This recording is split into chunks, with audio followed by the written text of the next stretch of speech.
Hey, I'm Rubel. In this video, I'll discuss how to install WordPress in your website from the cPanel. So let's get started. So first of all, I'm going to my cPanel.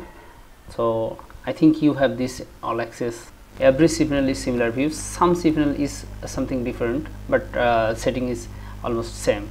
So first of all, I'm going to search WordPress, and click here. So look at this.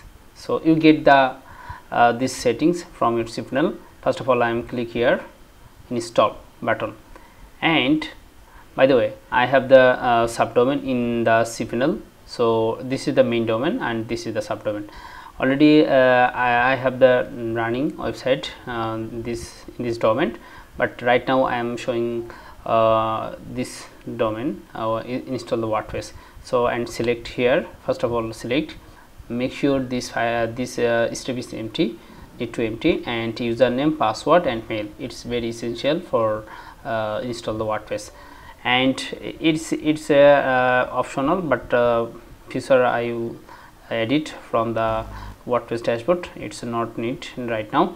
So everything is okay, and after that I am going to install button. Click here. Just a few seconds wait.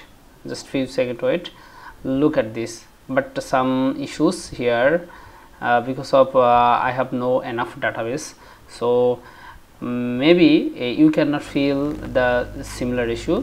So but in my cPanel already database limitation lock, otherwise this system is not working. So I'm going to fix this issue after come back this video. So just click here, just a few seconds wait.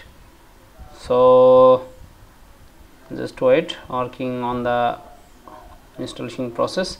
Look at this, almost done, successful installation. Just I'm click here. So just wait, processing here. Okay, it's good. WordPress installation almost done. I think total process you understand. If you face any issues, please comment here, and definitely I will explain these issues. So thank you for watching this video. Bye bye, take care.